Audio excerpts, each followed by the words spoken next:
Lowe's knows to bring your vision to life, it's important to find the right color. That's why MyLowe's Rewards members get a free Valspar paint or exterior stain sample to test your look to confidently refresh your space. Offer valid in-store only 8/7 to 8/20. Limit 1 per customer while supplies last. Discount taken in time of purchase. See associate for details. Rewards program subject to terms and conditions. Details at lowes.com/terms. Subject to change. Welcome, curious minds, to the Deep Dive. Today, we're plunging headfirst into a stack of critical sources that lay bare the intricate world of criminal investigations and crime scene management. It's a fascinating area. It really is. Okay, let's unpack this. We've got some fascinating documents here laying out the fundamentals, the real nitty-gritty details, and just the sheer precision needed to solve crimes and bring cases to justice. You're basically about to get a shortcut to being truly well-informed on a field that, honestly, most of us only ever see dramatized on TV. What's really fascinating here, I think, is how these sources emphasize the blend. It's science, it's legal understanding, and it's also, human judgment that goes into every single investigation. It really is a complete ecosystem, much more complex and methodical than many people might imagine. We're going to explore not just what happens, but really why each step is so crucial. Yeah, the why is key. From the very first responder arriving right through to that final case file being closed, every stage matters. Absolutely. So your mission for this deep dive, if you choose to accept it, is to quickly get up to speed on the essential elements of criminal investigation. We'll cover everything from defining what a crime even is to the really meticulous management of a complex case. Think of this as your backstage pass, understanding the unseen effort behind every solved case, and why that effort is so incredibly vital for justice. Right. And by the end of this deep dive, you really will have a comprehensive grasp of these methodical processes involved. You'll gain insights into the immense precision required in modern law enforcement, understanding how investigators navigate these really complex legal rules while pursuing the truth, and how every detail, no matter how small it seems, really contributes to the bigger picture. Okay, so let's kick things off. Let's define the core concept. What exactly is a criminal investigation? Our sources tell us it's, quote, the process of legally gathering evidence of a crime that has been or is being committed.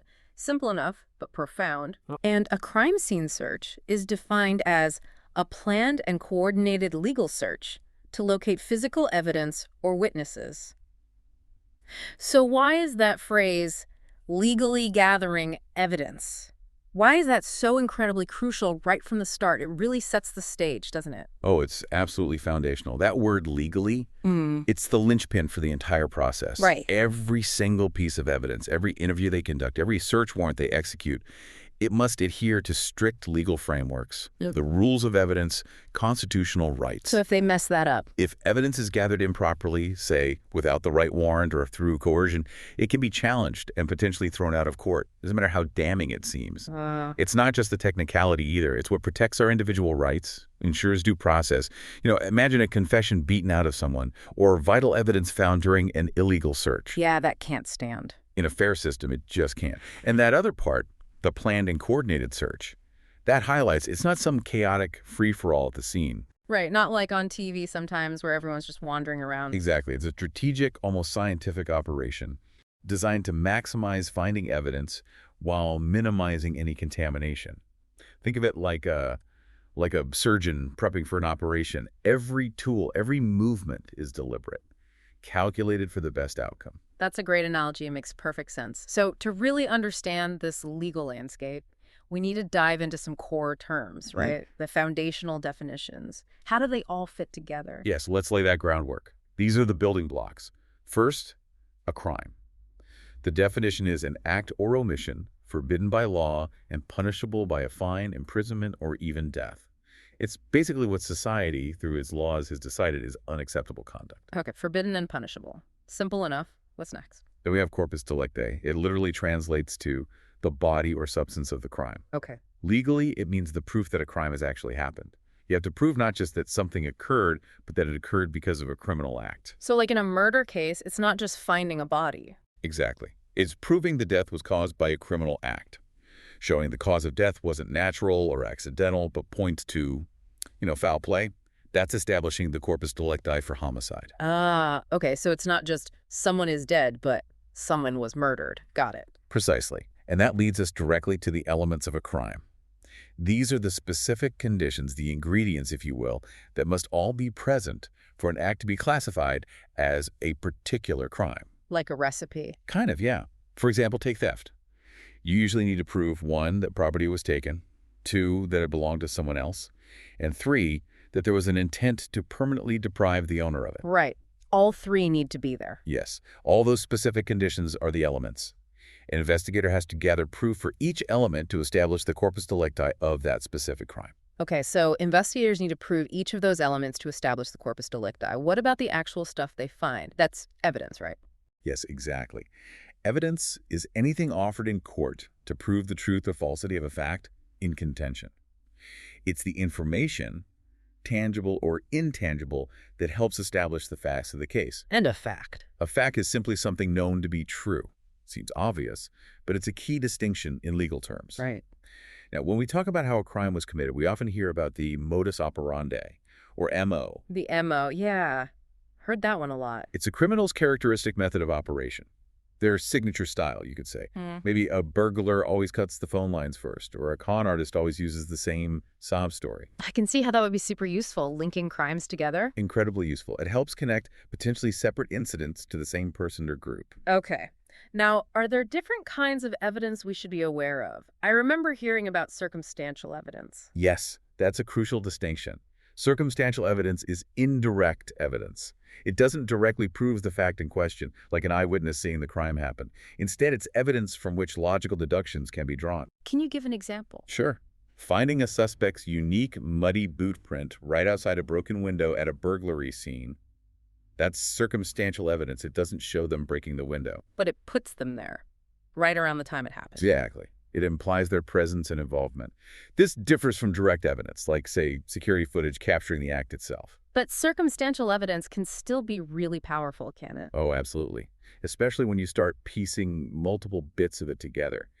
Each piece might be small, but combined, they can create a very strong, compelling picture, like weaving a rope from many thin threads.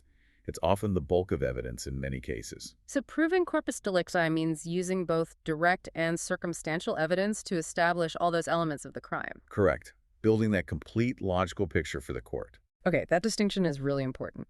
Now, when all this evidence is collected, it faces a really high hurdle in court.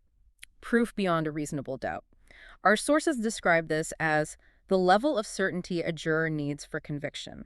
It's a real doubt based upon reason and common sense after careful and impartial consideration. And importantly, not a mere possible doubt. The highest standard. So what does that phrase moral certainty really mean for a juror in practice? And how does an investigator actively try to collect corroborating evidence specifically to negate potential defense claims? That sounds like playing chess. It is like playing chess in a way, anticipating moves. Proof beyond a reasonable doubt is the highest legal standard we have. Moral certainty doesn't mean absolute, 100% certainty like mathematical proof. That's often impossible in real life. Right. It means that after weighing all the evidence, fairly and impartially, the jurors have an abiding conviction of the truth of the charge. There's no reasonable explanation for the facts other than the defendant's guilt. It's a deep, reasoned belief, not just a hunch or suspicion. Okay, a reasoned, abiding conviction. Not just any doubt, but a reasonable one. Exactly. Think about getting on an airplane. You don't have absolute 100% proof it won't crash. But based on safety records, inspections, the crew's demeanor, you achieve a moral certainty that it's safe enough to board. It's that kind of practical certainty. Okay, that helps.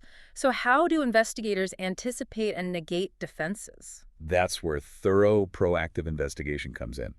They need to think about likely defenses for that type of crime. If it's a burglary and the suspect might claim an alibi, the investigator needs to actively seek evidence refuting that alibi. Like cell phone records, placing them near the scene. Precisely. Cell tower pings, GPS data from their car if available, maybe surveillance footage from a nearby store showing them not where they claim to be, or testimony from independent witnesses contradicting the alibi. Or, say the defense might be accident. In an assault case, maybe the suspect claims they swung wildly and didn't mean to hit the victim so hard. The investigator needs forensic evidence, like specific wound patterns, indicating a deliberate, forceful blow, or maybe evidence of prior threats that contradicts the accident claim. So they're building their case and dismantling the defense's potential case simultaneously? That's the goal of a really thorough investigation. It's not just collecting incriminating evidence, but also evidence that closes off avenues for reasonable doubt. Wow, that's foresight. Now, before we even get near beyond a reasonable doubt, there are other legal thresholds investigators work with, right? Like probable cause. Yes, absolutely. There's a crucial sliding scale of certainty that dictates what actions law enforcement can legally take. Hmm. Below proof, beyond a reasonable doubt for conviction, you have probable cause. Okay, what's that? The definition is basically having enough credible information, facts, and circumstances that would lead a reasonable and prudent person to believe two things are possible. Either, one, that a particular suspect committed or is committing a specific crime, which justifies an arrest, or two, that there's a fair probability that evidence of a crime or contraband will be found in a particular place, which justifies asking a judge for a search warrant. So more than a hunch needs solid info. Definitely. It's a substantial standard, requires concrete, believable facts. It's the gatekeeper for major intrusions like arrests and searches. And there's something even below that. Yes, there's reasonable suspicion. This is a lower threshold. It's defined as having specific, articulable facts, together with rational inferences from those facts that would reasonably warrant the detention of a person. Articulable facts, meaning things you can actually point to. Exactly. Not just a vague feeling or a guess. It allows an officer to briefly stop and question someone, a temporary detention, often called a Terry stop, if they can point to specific, observable things that suggest criminal activity might be happening or about to happen. Like your example earlier. Ski mask, bank, July, duffel bag. Perfect example. That gives you reasonable suspicion to stop and ask questions. It's enough for a brief detention and inquiry, but not enough for an arrest on its own. It's more than a hunch, but less than probable cause. Okay, so it's a clear gradient. Reasonable suspicion lets you stop and ask questions briefly. Probable cause lets you arrest or get a search warrant. Proof beyond a reasonable doubt is needed for a conviction in court. That's the scale. Why is having this gradient so important? It seems like it balances things out. It's absolutely critical for balancing state power with individual liberty. Think about it. If police needed probable cause for every interaction, even just asking a question, they'd be incredibly hampered in preventing crime or doing basic investigation. Right, they couldn't intervene early. But on the flip side, if near reasonable suspicion was enough to arrest someone or search their home, our freedoms would be seriously eroded. This graduated system allows for increasingly intrusive actions only as the level of certainty rises. Makes sense. It safeguards our rights while still enabling law enforcement to do its job effectively. And it also ties into the legal significance of evidence, how much weight evidence carries at each stage. It ensures the response matches the level of justified suspicion. It's all about that precision, again, even in the level of certainty required. Okay, let's shift to the practical side. What are investigators' main goals, their primary objectives, and what tools do they actually use? Well, the ultimate overarching goal is always to determine the truth about what happened. How did this crime occur? Who was involved? But drilling down, there are several key objectives. First, determine if a crime was actually committed in the first place. Then, legally obtain information and evidence to identify the person or persons responsible. Third, legally arrest the suspect. Fourth, recover any stolen property, the fruits of the crime. And finally, present the best possible case to the prosecutor for charging. And you mentioned earlier, sometimes the goal is also to disprove involvement. Absolutely crucial. A good investigator follows the facts wherever they lead. That includes gathering information that might clear someone. The job isn't just to build a case against a pre-chosen suspect, it's to find out what really happened. And importantly, they have to recognize that not all crimes can be solved despite best efforts. That's a sobering but important reality check. So what does best case possible really mean? Is it just dumping a pile of evidence on the prosecutor's desk? No, definitely not just quantity. Best case possible is about the quality, the admissibility, and the coherence of the evidence. It means having legally obtained, meticulously documented, compelling information that clearly establishes every element of the crime and links the suspect to it. Okay. It also means, as we discussed, anticipating and proactively negating those likely defense arguments. It's about building a clear, logical narrative supported by strong, verifiable facts, presented in a way that minimizes ambiguity and can withstand legal challenges. So it's a solid, well-told story backed by proof. Exactly. A story so compelling and well-supported that a prosecutor looks at it and feels confident they can meet that high, beyond a reasonable doubt standard in court. Fascinating. Okay, so what are the actual tools in their toolkit? And maybe more importantly, what are the personal characteristics that make someone a really good investigator? Because you hinted earlier, it's not just technical skill, it's the human element too, isn't it? Oh, absolutely. Yeah. The human element is arguably just as important, if not more so sometimes. Yeah. Let's talk tools first. They fall into a few broad categories. One is information. This comes from people, victims, witnesses, informants, even suspects, and also from records, databases, reports, open sources now too. Information is king. Two is instrumentation or forensic science. This is the science-y stuff. Fingerprints, DNA, serology, studying bodily fluids like blood, semen ballistics, which is the science of firearms and bullets, tool mark analysis, digital forensics, all that technical analysis. The CSI stuff. Right. Three is interviewing and interrogation. Distinct skills, really. Interviewing gathers information. Interrogation tries to get admissions or confessions from suspects believed to be guilty. Both require immense skill. Yeah, I bet. And the fourth tool, maybe the most critical in some ways, is a deep understanding and application of the laws of arrest, search, and seizure. Knowing the rules of the game, what you can do, when, and how is paramount. But again, even the best evidence is useless if collected illegally. Okay, so information, forensics, interviewing, and law. Those are the main tools. What about the personal traits? What makes a great investigator? This is where it gets really interesting. You need a certain mindset, certain characteristics. They need to be suspicious, but in a professional way. Not cynical, but taking nothing at face value.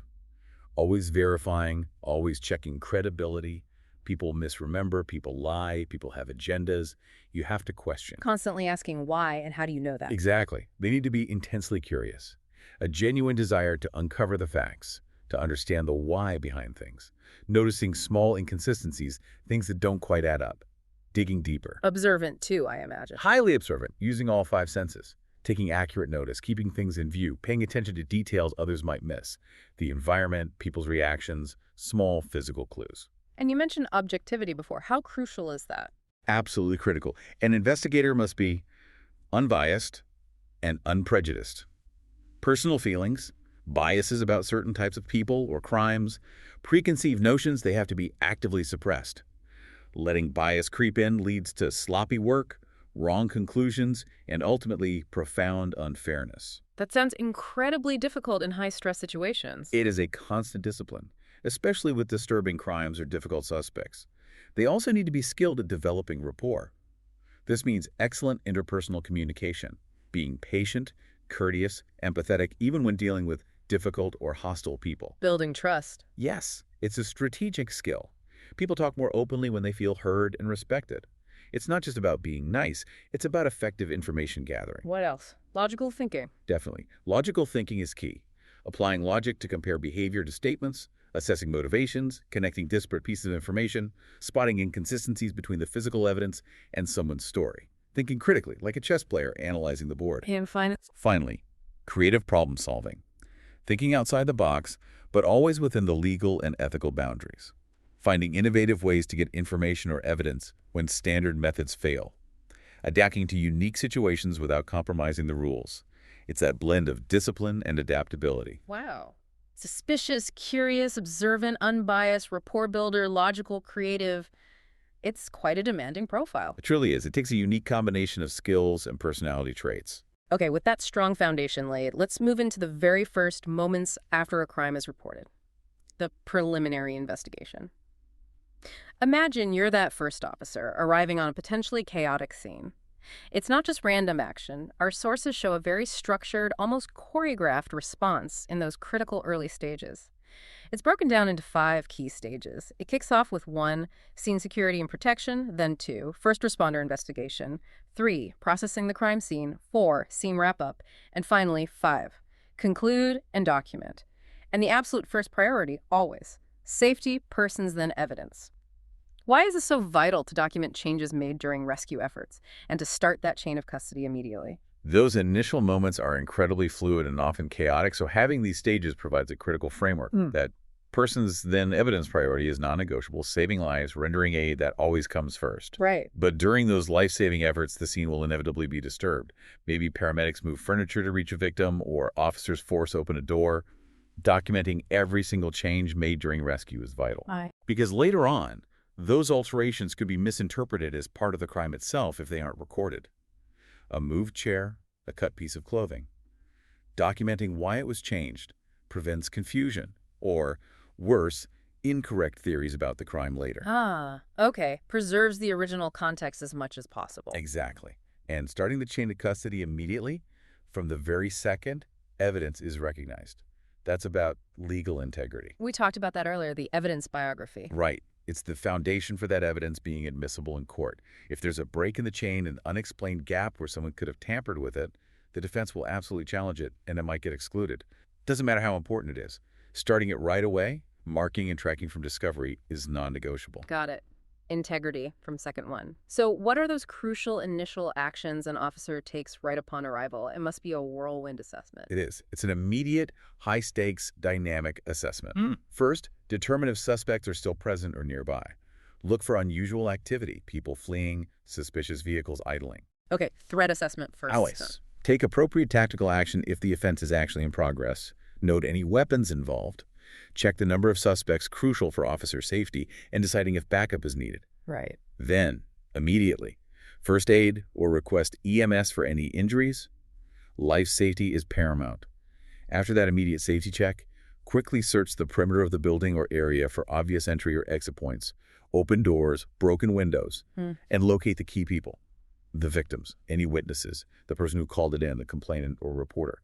The absolute rule is make the scene safe and secure before starting the detailed investigation. You can't process evidence effectively if you're still dealing with immediate threats. Makes total sense. Secure first, then investigate. And once that initial assessment is done, what critical info needs to be shared fast among officers? You said speed is key. Absolutely. Speeding communication can be the difference between catching a suspect nearby or them getting away clean. Officers need to rapidly identify and broadcast any known information about the suspect: description, clothing, direction they fled. Vehicle description, too. Yes, involve vehicles, any weapons seen, direction of travel, and also any fruits of the crime that might have been taken, specific stolen items, cash description, etc. Getting this info out quickly over the radio allows for a coordinated response, setting up roadblocks, searching the area effectively. It mobilizes everyone fast. Like an instant alert system. Okay, threats assessed, info shared. How do they legally secure the scene itself? What are these inner and outer perimeters, and what gives them the legal right to block people off? Securing the scene is about preserving evidence integrity. It involves establishing clearly defined entry and exit points, usually just one of each if possible, to minimize anyone tracking dirt in or evidence out, or just general contamination. It's a log point. Exactly. Everyone entering or leaving is logged. Then they set up perimeters, typically using barrier tape, vehicles, or personnel. The inner perimeter is the most critical zone. It encompasses the immediate area where the core crime occurred and where the most sensitive evidence is likely concentrated around a body, the point of entry, where a struggle happened. Access here is strictly limited. Got it. The hot zone. Right. The outer perimeter creates a larger buffer zone around the inner one. It controls access for essential personnel only, detectives, techs, ME, keeps media and onlookers well back, and might also contain secondary evidence, like discarded items, tire tracks, or escape routes. It protects the inner scene from contamination and manages the overall chaos. Okay, inner core, outer buffer. What gives them the legal authority to tell people you can't come in here? They have specific legal authority, primarily from state statutes or codes. Our sources mention the Texas Code of Criminal Procedure, for example. CCP Chapter 6.06 gives a peace officer authority to prevent injury. Chapter 6.07 covers their general conduct and duties. For death scenes specifically, Chapter 49 deals with inquests. Section 49.25 outlines the medical examiner's duties, 49.05 covers removing bodies and property, and 49.22 actually allows the ME to seal the premises where a death occurred. These laws provide the legal backbone for controlling access and protecting the scene. And if someone ignores that tape and walks in... That raises a really important question. Unauthorized entry can have serious consequences. Legally, the person could face charges like obstruction or interfering with an investigation, but for the case itself, the bigger problem is evidence contamination. If someone unauthorized enters, especially the inner perimeter, they can destroy fragile evidence, leave their own DNA or fingerprints, or alter the scene in ways that confuse the investigation. It casts doubt on the integrity of any evidence found after the breach. A defense attorney would have a field day questioning if evidence was planted or contaminated because the scene wasn't secure. It can be devastating. Huge implications. Yeah. Really highlights why those perimeters aren't just suggestions. Okay, beyond the initial patrol officers and maybe detectives, what other special units might get called to a complex scene? And why on earth would the military potentially get involved? That seems extreme. Yeah, the list of potential specialists really shows how complex investigations can get, requiring collaboration. Obvious ones are EMS for medical care and the medical examiner, or justice of the peace in some areas, for pronounced deaths to determine cause and manner. Standard for serious scenes. Right. But then you might need a bomb squad if there's any hint of explosives. The fire department isn't just for fires. They handle hazardous materials, hazmat. Might assess structural safety after an explosion or collapse, or even provide specialized equipment like ladders for high-angle searches or lighting for night scenes. Okay, makes sense. The military involvement is very rare and specific. It typically happens only if the crime involves military personnel, occurs on military property, deals with stolen military ordnance, or has major national security implications where specialized federal assets are needed. Maybe military EOD, explosive ordnance disposal, for a unique type of device. It's not for your average burglary, that's for sure. It requires specific jurisdiction or a request for assistance. So, very specific circumstances for military. What other specialists? You could have narcotics investigators, if drugs are involved, maybe from a specialized task force. Other law enforcement agencies might assist if it's a multi-jurisdictional crime or requires extensive resources. And crucially, you'll have specialized technicians, the crime scene investigators, CSIs, or forensic techs who do the detailed processing, plus supervisors overseeing the operation and the lead detectives taking charge of the overall investigation. How does an investigator know when to call these different specialists? It's based on continuous assessment of the scene's evolving needs. If they find unknown powders or liquids, they know to call hazmat or the lab. If a body is found outdoors and decomposing, they might realize an entomologist, an insect expert, could help pinpoint time of death more accurately than standard methods. Or if skeletal remains are found, a forensic anthropologist is needed. If it's a workplace death, OSHA might need to be notified. It's about recognizing the limits of their own expertise and bringing in the right specialist for the specific evidence or situation encountered, matching the expertise to the problem. Okay, scene secured. Specialists called in or on standby. Now we get into the real heart of it. Processing the crime scene. Our sources list the objectives. Establish a crime occurred, maybe place a suspect there, eliminate people, potentially trigger confessions, support witness accounts, and answer those crucial W questions: where, how, why, when, and the criminal's MO.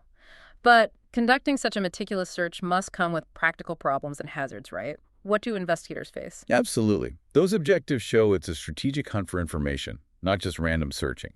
But the reality doing it is full of challenges. First, they have to evaluate the physical characteristics of the scene itself. How big is it? Is it indoors or outdoors?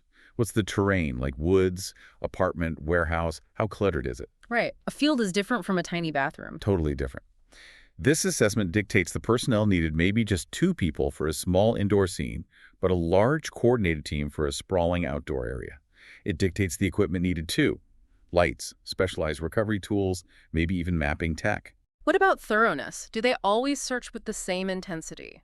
No, the degree of thoroughness depends on the situation. Yeah. What type of crime is it? What specific evidence are they hoping to find? What's the purpose of this search?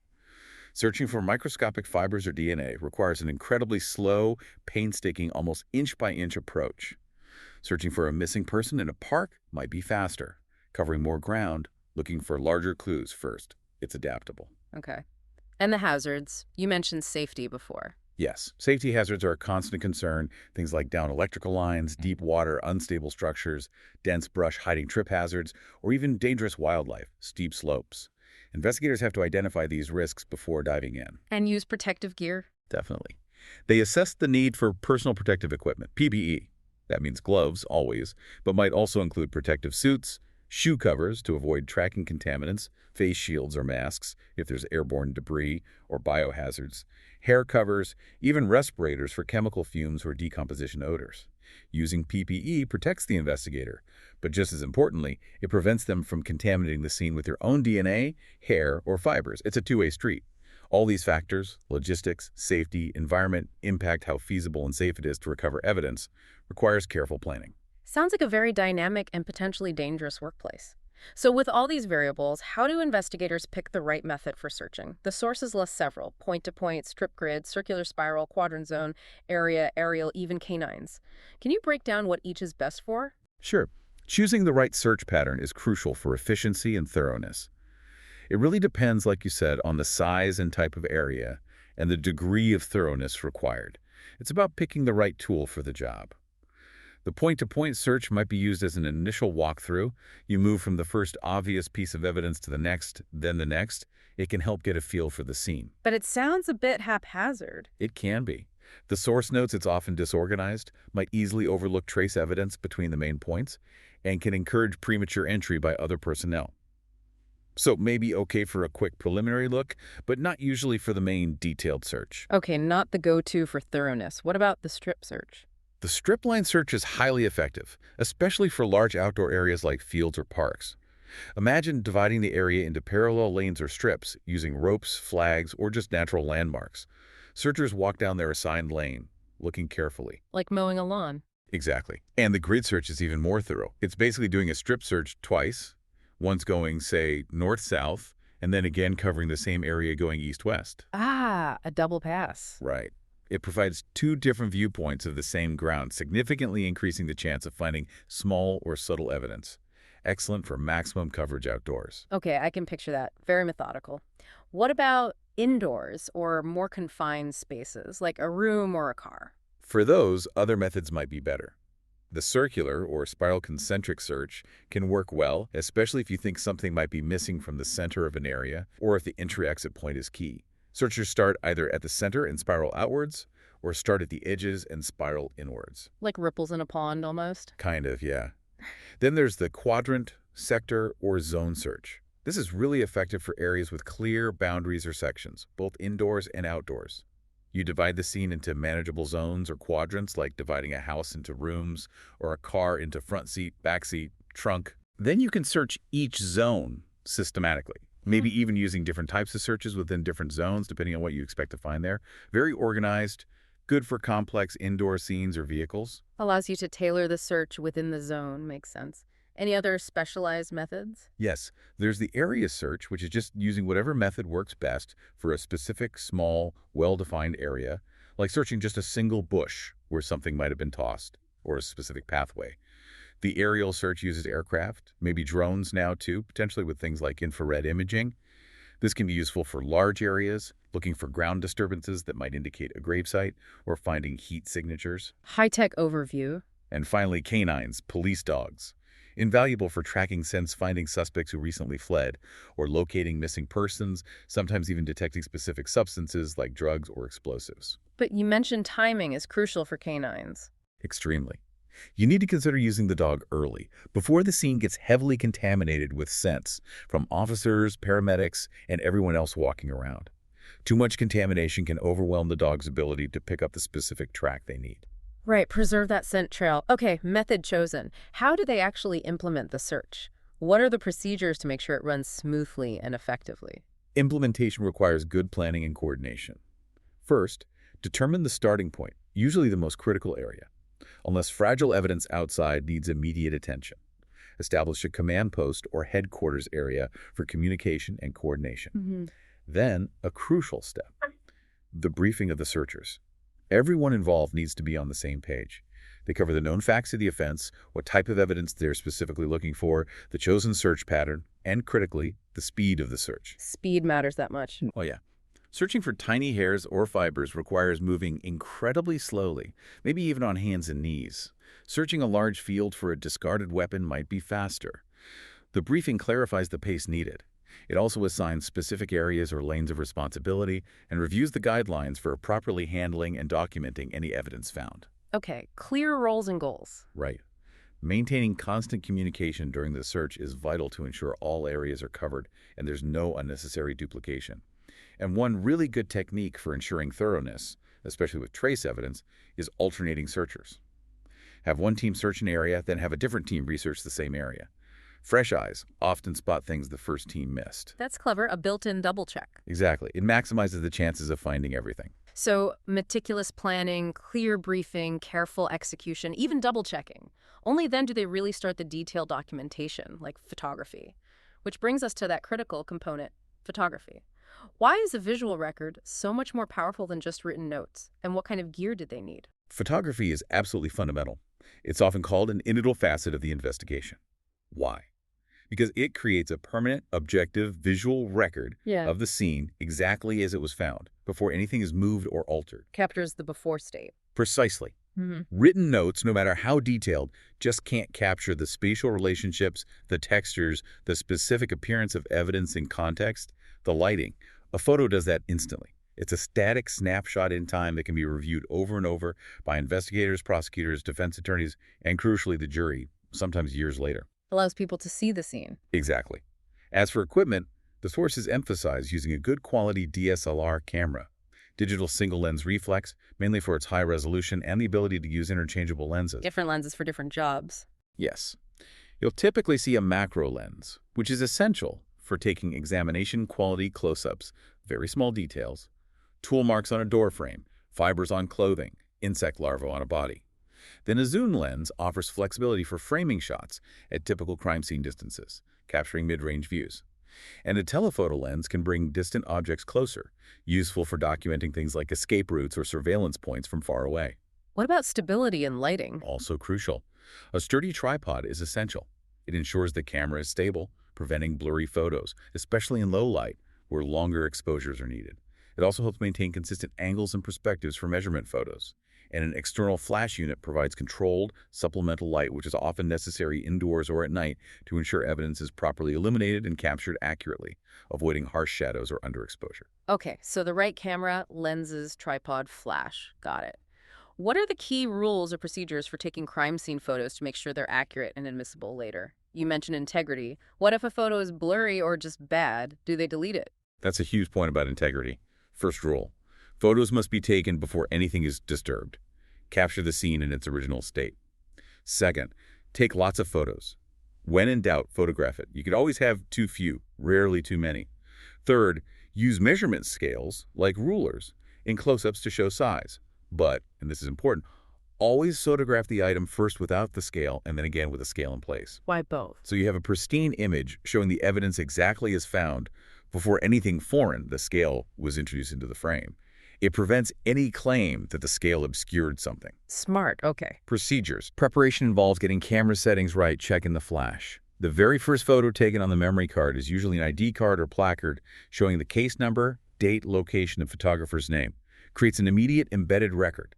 A meticulous photo log must be kept, documenting every single shot taken, photo number, description, location, time. And the blurry photos? Deleting? Absolutely do not delete any photos, even if they're out of focus, poorly exposed, or duplicates. Each photo gets a unique number sequentially. Deleting photos creates gaps in that sequence and immediately raises red flags in court. Defense attorneys will jump on that, suggesting evidence was hidden or the record was manipulated. It's far better to have a bad photo logged than a missing photo number.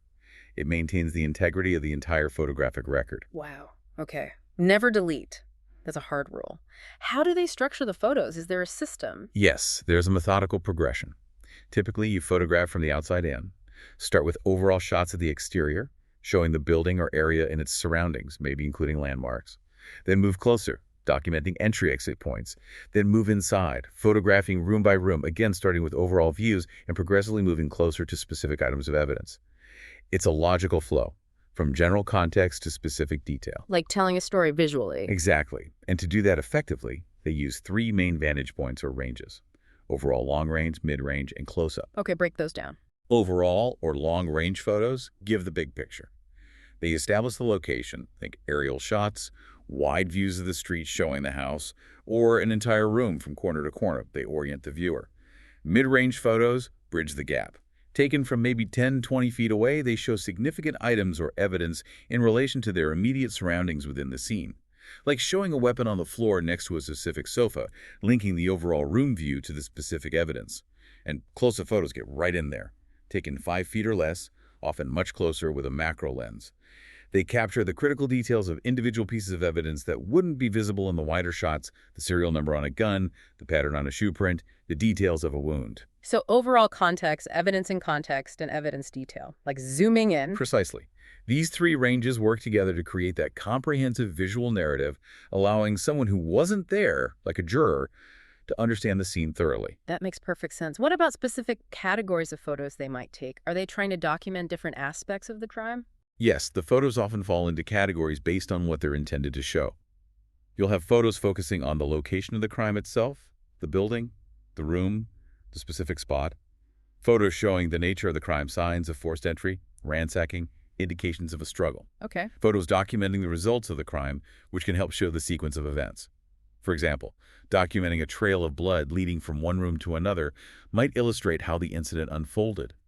Photos specifically featuring the physical evidence are crucial, clearly showing each item before it's collected. And then there are photos of follow-up activity that might happen away from the primary scene, like autopsy photos, or photos documenting injuries on a living victim, or even a suspect.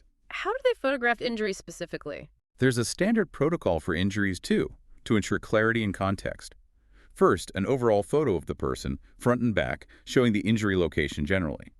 Then, a mid-range photo that includes the injury and a nearby anatomical landmark like a joint, elbow, knee. This helps orient the viewer: is it the left arm or right leg? Then finally, close-up shots of the injury itself, using a scale for size reference. Very systematic. What about credibility? How do they ensure the photos are seen as unbiased and accurate in court? What happens if they're not? That's the final hurdle: admissibility. The photos must meet certain standards. They need to be accurate representations of what was there. They must be free of distortion, meaning the lens choice or angle doesn't significantly misrepresent distances or shapes. They must be material and relevant to the case, not just random pictures. And critically, they must be unbiased. How can a photo be biased? By omission or manipulation. For example, only photographing evidence that supports the prosecution's theory while ignoring potentially exculpatory evidence. Or using lighting and angles to make something look more sinister than it was. Unbiased photography means documenting the scene comprehensively and fairly, showing the good, the bad, and the neutral. It's about presenting the visual truth, not a curated version. And if it's deemed biased or distorted? It can be ruled inadmissible. The judge might decide it's unduly prejudicial or misleading to the jury. This can weaken the prosecution's case significantly, and it casts doubt on the investigator's objectivity and the overall integrity of the investigation.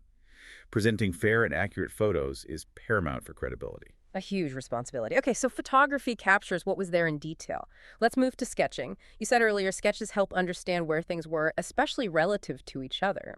Adding precision photos might miss. What's the unique value here? Exactly. Sketches complement photos beautifully. Their unique value lies in providing a permanent record of conditions not easily captured by photos alone, particularly precise distances and spatial relationships between objects. Photos can sometimes distort perspective or depth. Right. Wide-angle lenses can make rooms look bigger. Precisely. Sketches allow you to accurately reconstruct the crime scene layout. They record the exact location of evidence in relation to fixed points in the room or area. They're great for refreshing an investigator's memory months or years later during testimony. They can corroborate witness statements about where things happened.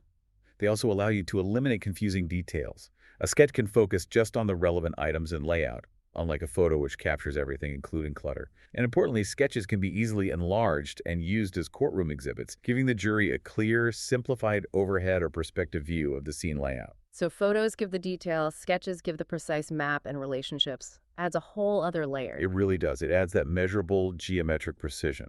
Okay, so how do they create these precise sketches? The sources mention different measurement methods: triangulation, rectangular coordinates, and transecting baseline. Can you explain those? Why different methods? These are the standard surveying techniques adapted for crime scenes, each suited for different environments.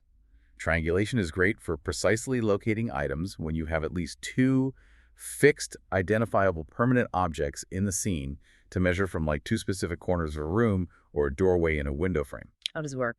From each of those two fixed points, you measure the distance directly to the piece of evidence. On your sketch paper, you draw arcs representing those distances to scale. Where the two arcs intersect, that's the exact location of the evidence. It's like using GPS satellites. Multiple signals pinpoint a location.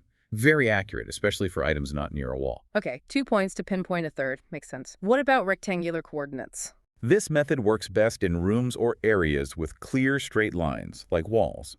You measure an object's distance from two mutually perpendicular lines. Usually this means measuring the distance from the object straight to one wall, say the north wall, and then the distance straight to an adjacent wall, say the west wall. Like coordinates on graph paper. Exactly like graph paper. It gives you precise X and Y coordinates for every piece of evidence relative to the room's boundaries. Very common and effective for indoor scenes. Okay. And the third one, transecting baseline. Sounds different. It is. This method is particularly useful for large outdoor scenes, especially irregularly shaped ones, or disaster sites like plane crashes, where you might not have convenient fixed walls or objects to measure from. So like that big field we talked about. Perfect example. You lay down a long measuring tape across the scene, establishing a straight baseline from point A to point B. Then, for each piece of evidence, you measure its perpendicular distance from that baseline tape. You also record how far along the baseline tape that perpendicular measurement was taken. It allows you to map out scattered evidence over a large open area relative to that single reference line. Very adaptable for big, messy scenes. How does doing this accurate sketching help an officer's credibility in court? Immensely. It demonstrates thoroughness, meticulousness, and professionalism. When an officer presents a clear, accurate-to-scale sketch showing precisely where everything was found, it strongly backs up their testimony and observations. Shows they really documented it carefully. Right. It shows they didn't just glance around. They took precise measurements and created a formal record. The process itself involves making a rough sketch at the scene. This one needs to be accurate in terms of measurements and object placement, but it doesn't have to be perfectly neat or to scale. It must include an arrow indicating north, and clear measurement lines showing what was measured from where. Later, a finished sketch is prepared, usually back at the office. This one is drawn to scale, looks neat and professional, uses a legend or key to identify items with numbers or letters to avoid cluttering the drawing with text, and includes all the case information. Investigator's name and rank, date, time, case number, address, the scale used, or not to scale if appropriate, but measurements must be on the rough sketch. Dimensions of the area and locations of key evidence plotted accurately. The rough sketch with the raw measurements is kept as part of the case file. This whole rigorous process significantly bolsters the officer's credibility and helps the jury visualize the scene accurately. That level of detail is just incredible. It builds such a strong foundation. And speaking of foundations, let's talk about the chain of custody. We touched on it earlier, but it deserves its own focus. It seems absolutely paramount, doesn't it? Beyond just collecting the evidence, this chain ensures it actually matters in court. Why is it so profoundly important? You really can't overstate its importance. It's one of those procedural elements that, if done wrong, can completely undermine even the most scientifically compelling evidence. The chain of custody is, essentially, the documented life history of a piece of evidence. It's biography, you called it. Exactly. It's the process that meticulously records every single transaction involving that piece of evidence, from the moment law enforcement acquires it until it's finally disposed of, often after trial and appeals. It accounts for exactly what happened to the evidence, who had it, and when. So what specifically does it track? It needs to clearly document who found the item, where exactly was it found, who took custody of it first, how did they mark or identify it, who transported it from the scene, where was it stored, when did it go to the crime lab, who transported it there, who received it at the lab, when was it returned, who received it back. Every single transfer, every single handler, it needs to be an unbroken, verifiable chain. Wow, that sounds like an incredibly rigorous audit trail. What are the actual procedures for establishing and maintaining this chain? And what happens if that chain is broken? What are the real consequences? The procedures are designed to ensure that integrity. First, you have to preserve the evidence itself, prevent alteration or contamination. Then, you mark the evidence directly if possible, or the container it's placed in. The mark should include the collector's initials or identifier, the date, the case number, and often the item number. Okay, marking is key. Yes. If the item is too small to mark, or marking would damage it like a tiny fiber, it goes into a sealed container like an envelope or bag, and that container is marked and sealed with evidence tape, often initialed across the seal. Then, the guidelines for maintaining the chain. Limit the number of people who handle the evidence as much as possible. Fewer hands mean fewer chances for error or tampering. Every time the evidence changes hands, it must be documented who it went to, the date and time, and the reason for the transfer. The person receiving it should sign for it, creating a receipt. Anyone handling the package should ideally add their own initials and date to the packaging itself.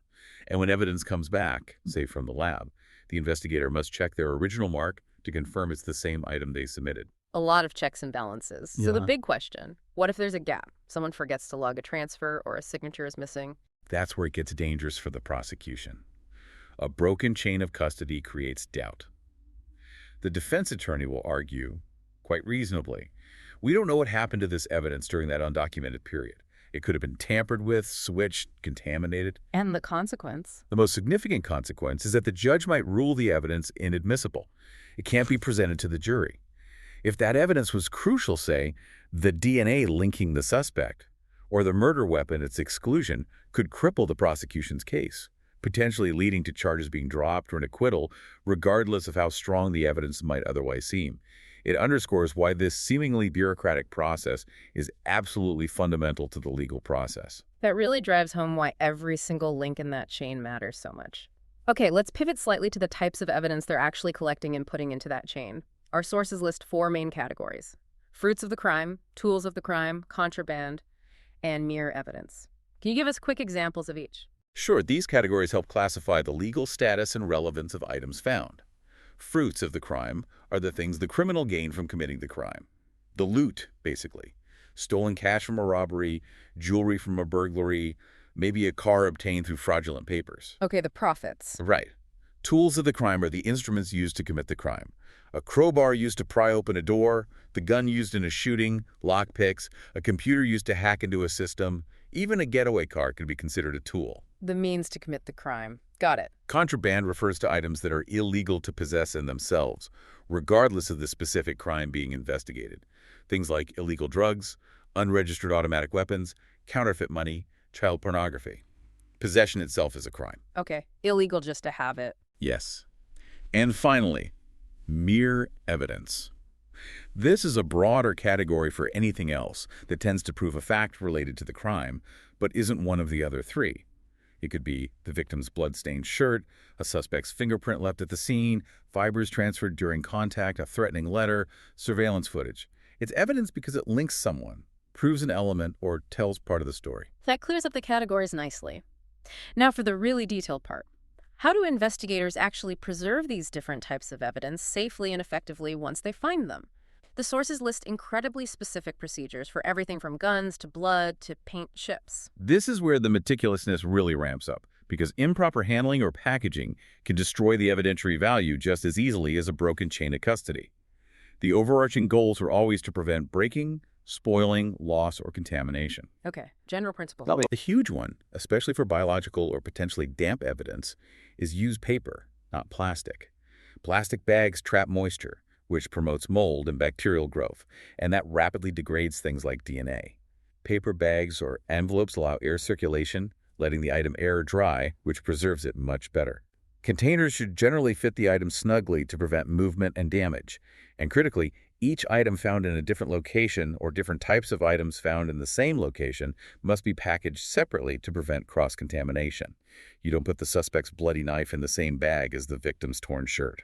Makes sense. Separate containers always. What about wet stuff? Wet evidence, like blood-soaked clothing or muddy shoes, generally must be allowed to air dry completely in a controlled environment before final packaging in paper.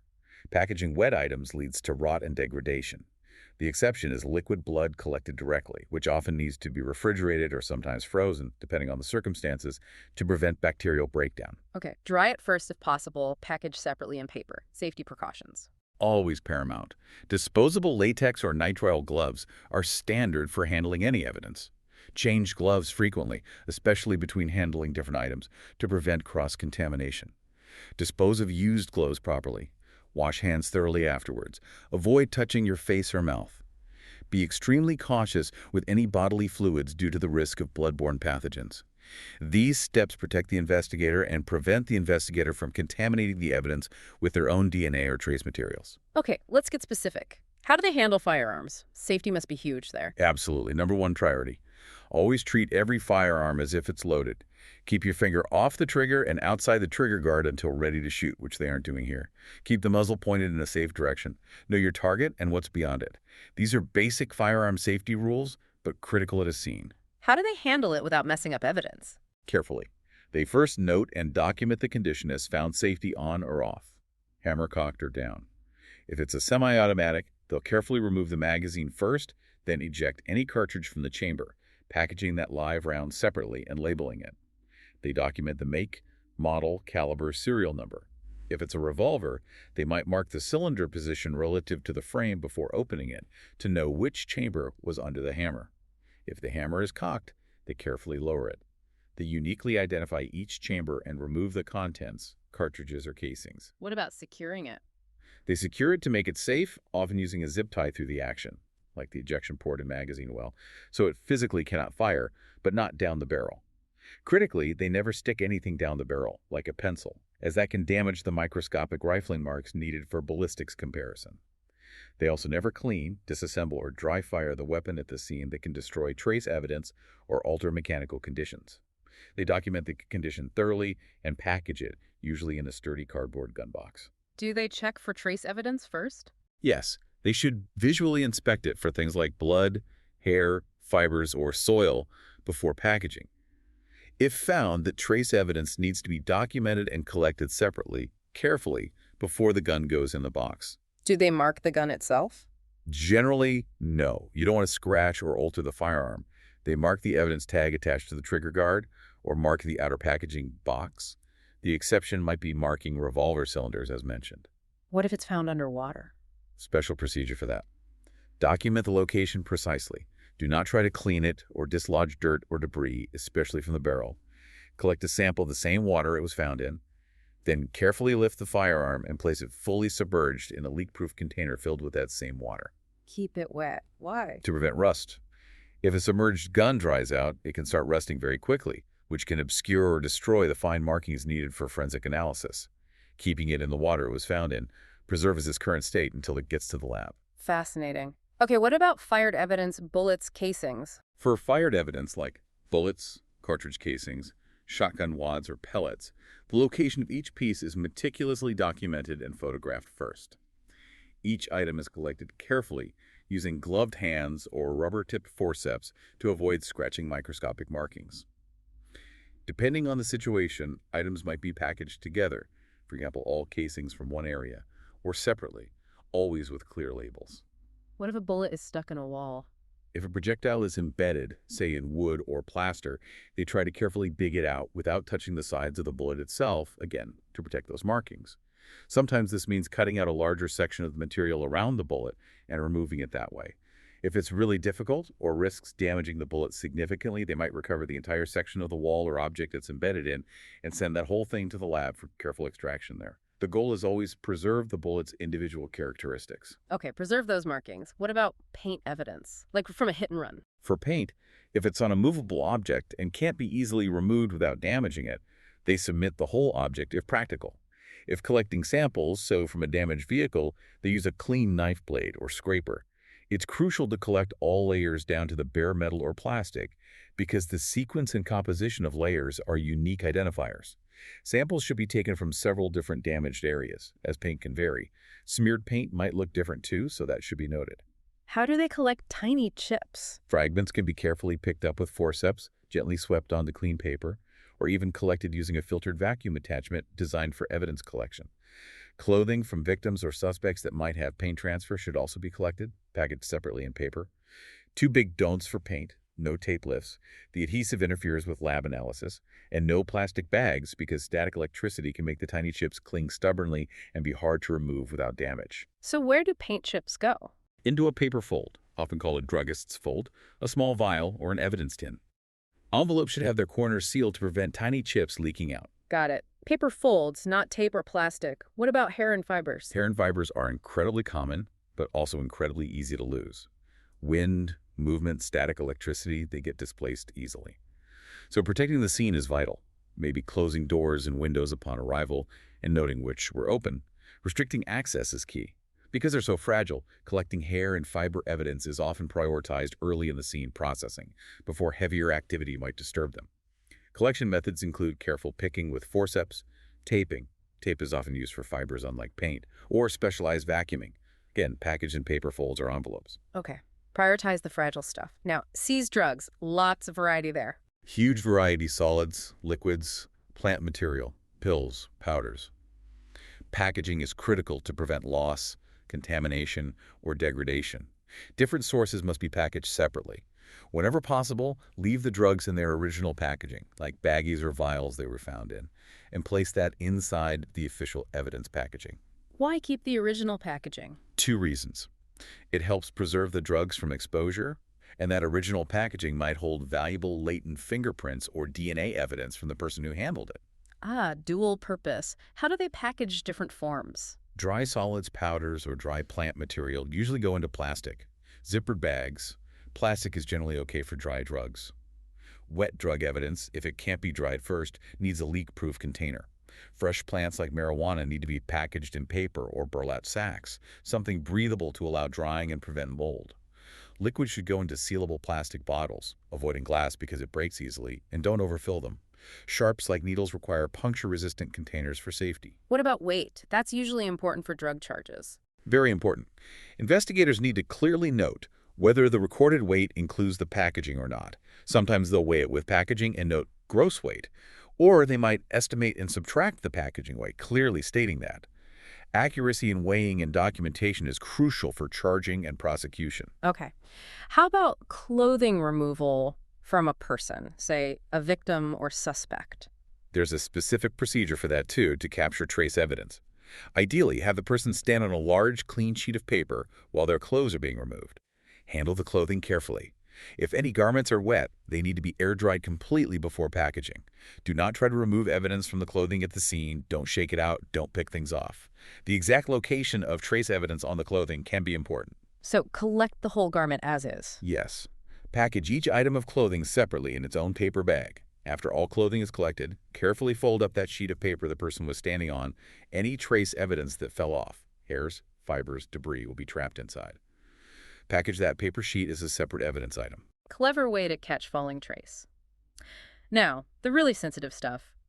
Biological samples. Blood, saliva, semen. Extremely specific rules here, right? Absolutely. These are highly prone to degradation and contamination, and the protocols are very strict. The recurring theme, as mentioned, is generally air dry whenever possible and package in paper, not plastic, to prevent moisture buildup and bacterial growth that destroys DNA. Refrigeration or freezing might be needed for liquids or specific situations. Controls are also often required. Controls, what are those? A control sample is a clean, unstained sample of the collection material, like a clean swab or piece of cloth, treated the same way as the evidence sample, demoistened if the collection swab was moistened. This helps the lab ensure that any results they get are from the evidence itself and not from contamination on the collection materials. Okay, makes sense. Let's run through the specifics. Liquid blood. If it's liquid blood on a person or surface, absorb it onto a clean cotton cloth or swab. Collect the control swab too. Let both air dry completely. Package them separately in clean paper envelopes or paper bags, sealing corners. Again, no plastic containers for dried samples. Dried blood on a person or object. If it's dried on skin, collect it using a swab lightly moistened with sterile distilled water. Collect a dry control swab and a moistened control swab. Let the evidence swab air dry. Package all 3 separately in paper, no plastic. If it's on a small, movable object, submit the whole object as possible, packaged in paper to prevent the stain rubbing off. If it's on a large, immovable object like a wall or floor, scrape the stain off onto clean paper as possible, or absorb it onto a moistened swab. Let it air dry, package in paper with controls. Or if necessary, cut out the stained portion with an unstained control portion nearby. Let it air dry, package in paper, never plastic for dried stains. Preservation of bloodstain patterns is also key, so avoid wiping through them during collection if possible. You mentioned freezing blood found in snow or water earlier. Why freeze that specifically? Right, that's the exception to air drying. For blood in snow or water, collect it immediately before it gets more diluted. Absorb it onto a cloth swab. Get rid of as much excess snow water as possible. Place the sample in a clean, airtight container. Plastic is okay here because you're freezing it, not drying it. And freeze it as soon as possible. Freezing stops enzymatic degradation and prevents further dilution, which is critical when the sample is already compromised by water. Okay, freezing for wet diluted blood. What about saliva? Like from a bite mark or a drinking glass? For collecting a reference sample directly from someone, buccal swab. Use clean cotton swabs. Rub the inside of their cheeks and gums thoroughly. Let the swabs air dry completely. Packaging of paper envelopes, no plastic. Identify each sample clearly. These usually don't need refrigeration. For liquid saliva found at a scene, for example, spit. Absorb onto a cloth swab, get a control, let air dry, package in paper. No plastic. For dry saliva stains on objects, submit small objects whole if possible, packaged in paper. On immovable objects, scrape or use a moistened swab, air dry, package in paper with controls, no plastic. Same principles apply to urine stains. And semen evidence, similar process. Very similar. Liquid semen, absorb onto cloth swab, control, air dry, paper envelope, no plastic. Dry semen stains, submit small objects whole in paper. On immovable objects, scrape, swab with moistened swab or cut out section with control. Yeah. Air dry, package in paper, no plastic. The key is always air dry and paper packaging to preserve DNA. What about sexual assault evidence collection? That seems particularly sensitive and complex. It is. Victims should undergo a medical examination by trained personnel, often a sane nurse, sexual assault nurse examiner, using a standardized sexual assault evidence kit, SAEK.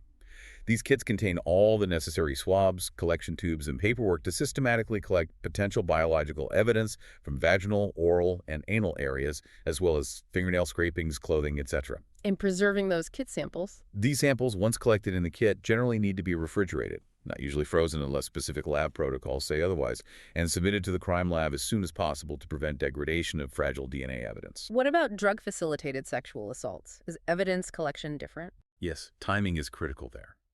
If drugs like GHB, Rohypnol, roofies, or ecstasy are suspected, urine and blood samples need to be collected very quickly. GHB clears the blood in just 4-7 hours, though it lasts longer in urine, up to 24 hours. Rohypnol might be found in urine for up to 60 hours. Ecstasy, maybe 2 to 5 days. So getting those biological samples within that first 24-hour window is vital. Urine samples specifically need refrigeration within 24 hours to preserve the drug metabolites for testing. The precision across all these evidence types is just staggering. It really connects back to the bigger picture. Every step ensures the evidence is scientifically sound and legally admissible. Absolutely. These aren't just arbitrary rules. They're based on scientific principles of preservation and legal requirements for admissibility. Getting the collection and packaging right protects the integrity of the investigation, the rights of the accused, and ultimately the pursuit of justice. One wrong step here can invalidate crucial evidence. Okay, we've walked through securing the scene, searching, photographing, sketching, and the incredibly detailed evidence collection and chain of custody. What happens as things wind down at the scene itself? This is stage 4, the scene wrap-up, including debriefing and the final survey. Right. As the intensive on-scene processing concludes, these 2 steps are crucial for ensuring completeness and transitioning to the next phase. The debriefing comes first. It's usually run by the lead investigator or crime scene supervisor. Why debrief before the final check? Because it's a chance for everyone involved on the processing search teams, photographers, evidence techs, specialists to share their observations, discuss preliminary findings, and raise any issues or insights before everyone packs up. Maybe one team found something that impacts how another team interprets their findings. It's a critical feedback loop. What gets covered in the debriefing? All sorts of things. It's an opportunity for follow-up input. Did anyone see something that needs rechecking? Are there special requests for lab analysis? They confirm posting responsibilities. Who's notifying next of kin? Who's handling media inquiries? Who's physically transporting the evidence to the lab or storage? They might reassess the need for specialists who weren't initially called, then the SAM. Maybe the findings suggest an entomologist or anthropologist is needed after all. They coordinate with the pathologist about autopsy timing.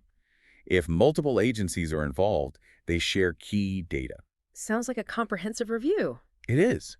It helps consolidate what evidence was collected, plan the sequence of forensic testing, and gavel fingerprints before DNA swabbing on an item, ensure the search is truly complete, and prepare for any necessary press releases while reminding everyone about case confidentiality. You asked earlier about confidentiality. Why is it so important? Yeah, why the secrecy? It protects the investigation's integrity. Leaking details could tip off suspects who are still at large, allowing them to destroy evidence or flee. It could contaminate potential witness testimony if people hear details through the media before being formally interviewed.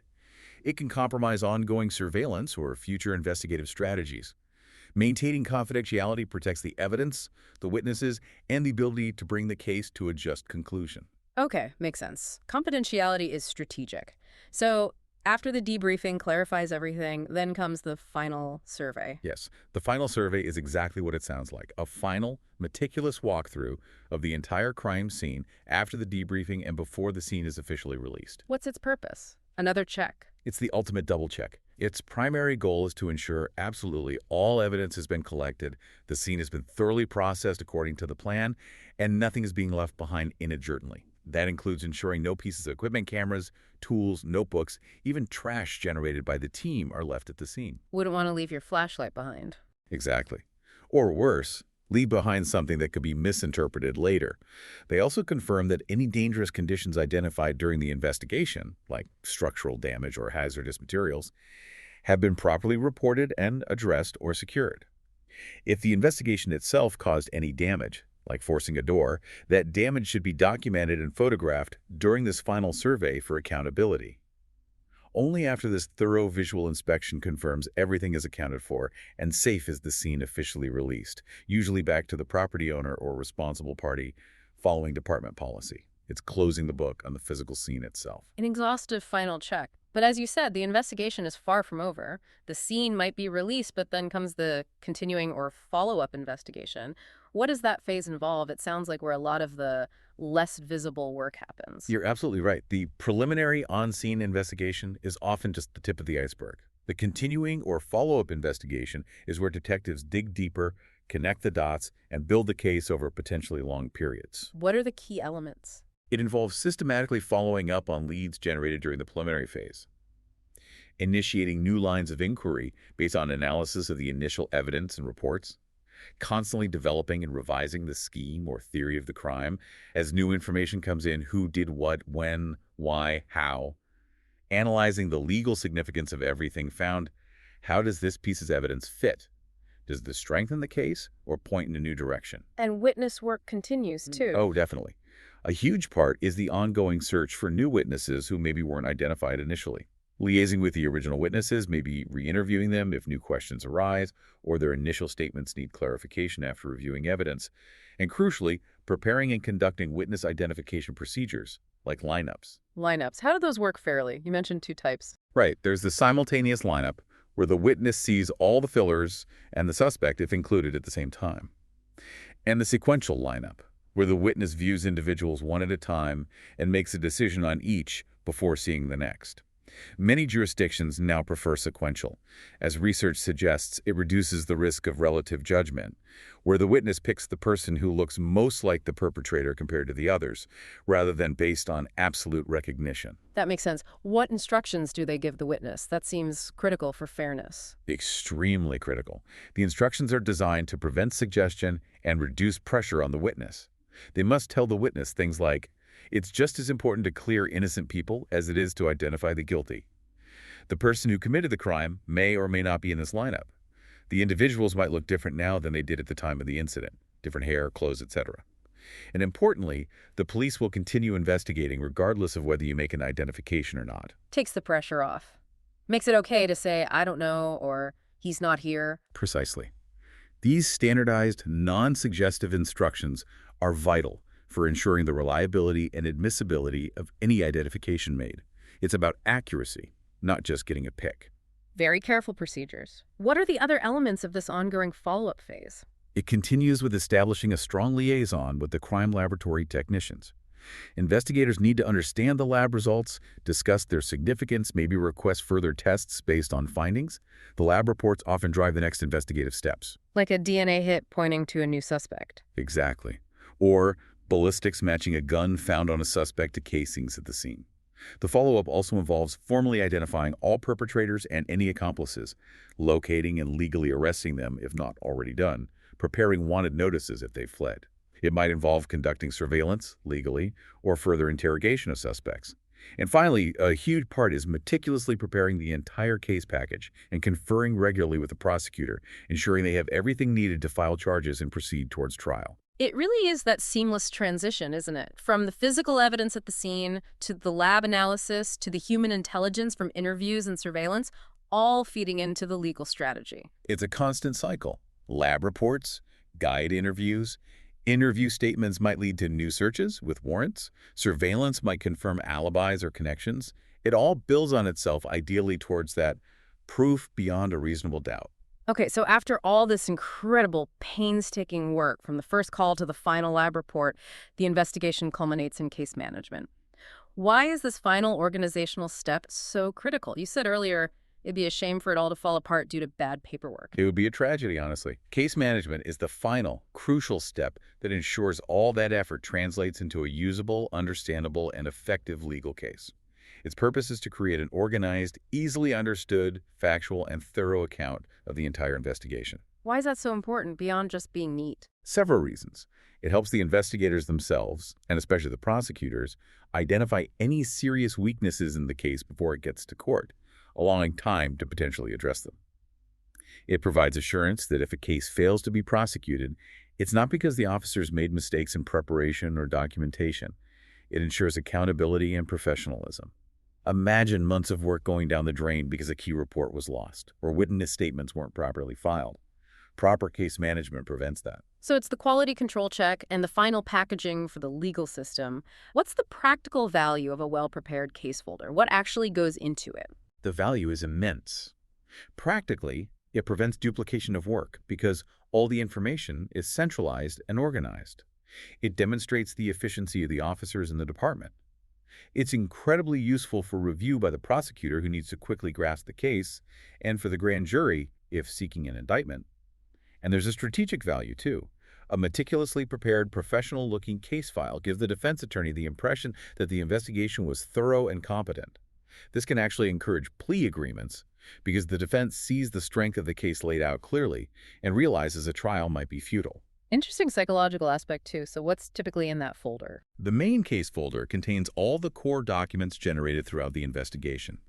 That includes the initial offense report, all supplemental reports detailing follow-up actions, copies of all witness and victim statements, any voluntary confessions, fingerprint cards and comparison reports from the lab, ballistics reports, DNA analysis reports, photos, sketches, log sheets, basically everything pertinent.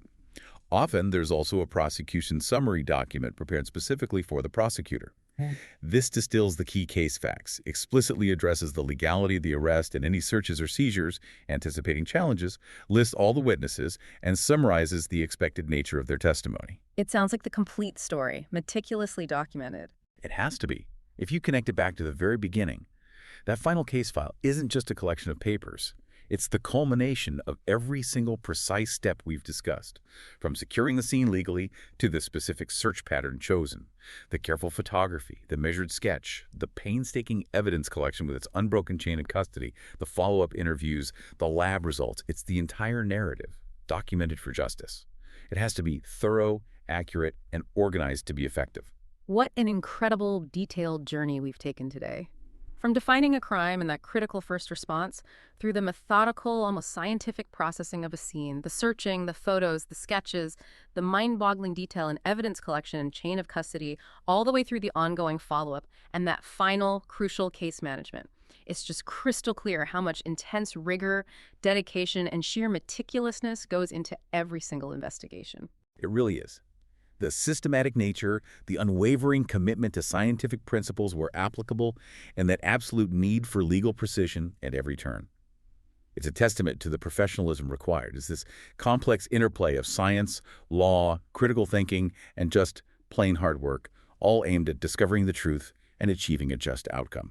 So maybe the next time you hear about a criminal investigation, whether it's on the news or even in a fictional show, you can think about this unseen, incredibly meticulous process we've unpacked today.